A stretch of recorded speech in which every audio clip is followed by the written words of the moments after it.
accept these killings of peacekeepers. This is a grave loss to Indonesia.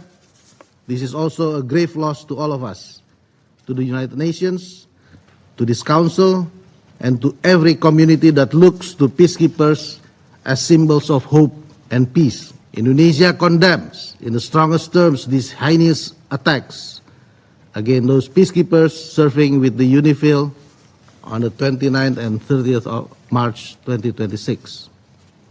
Indonesia urges all relevant actors to ensure the prompt, safe, and dignified repatriation of the remains of the 3 deceased personnel and requests the best possible medical treatment and comprehensive care for the 5 injured peacekeepers to ensure their full and swift recovery. Madam President, some detractors have argued that the fallen soldiers were positioned in a zone of active war. But this framing overlooks a fundamental question: who is responsible for creating and sustaining that zone of active hostilities? The current escalation did not arise in vacuum. It stems from repeated incursions by the Israeli military into the territory of Lebanon. Indonesia strongly condemns Israeli attacks in southern Lebanon, which constitute a serious violation against the sovereignty and territorial integrity of Lebanon.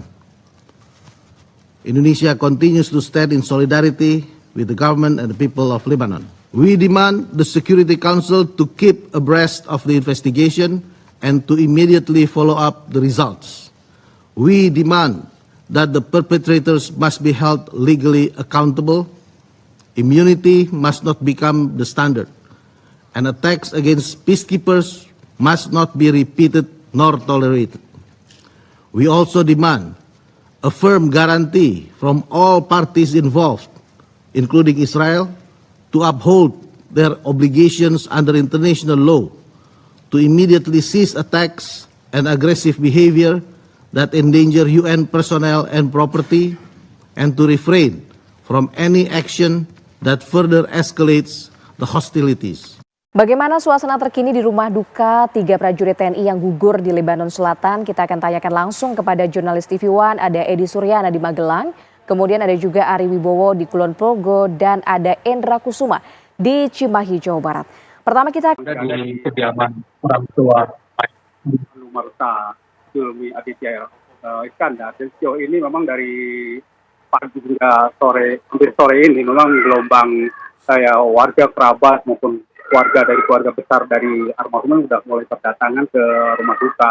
Dan sejauh ini memang setelah 3 hari beliau tidak mendapat kepastian dari pemerintah. Akhirnya pihak keluarga mendapat informasi bahwa hari kemarin memang rencananya jenazah mungkin akan diberangkatkan hari Jumat dan tiba kemungkinan hari Sabtu ini, dan Sabtu pun rencananya akan dibawa ke Jakarta dulu, dan pihak keluarga pun telah bersiap-siap di hari Sabtu, di hari Jumat malam mungkin akan berangkat ke Jakarta untuk serah terima dari prosesi dari negara ke pihak keluarga. Dan sejauh ini dari pihak keluarga pun memang ada beberapa perwakilan dari keluarga yang rencananya pun akan datang ke Jakarta untuk menerima almarhum ini dengan upacara negara. Dan sejauh ini pula kalau dilihat dari rangkaian beberapa udah dibawa penerimaan dari negara ke pihak keluarga ini, rencananya tengah malam kemungkinan akan tiba sekitar setengah 12 malam, mungkin jenazah akan tiba di Kampung Cikendal, Kelurahan Cipageran, Kecamatan Cimahi Utara ini untuk prosesi untuk lebih dulu disemayangkan di rumah duka, dan rencananya pagi harinya pun memang akan disolatkan di masjid yang tidak jauh dari rumah kediaman dari almarhum ini sendiri.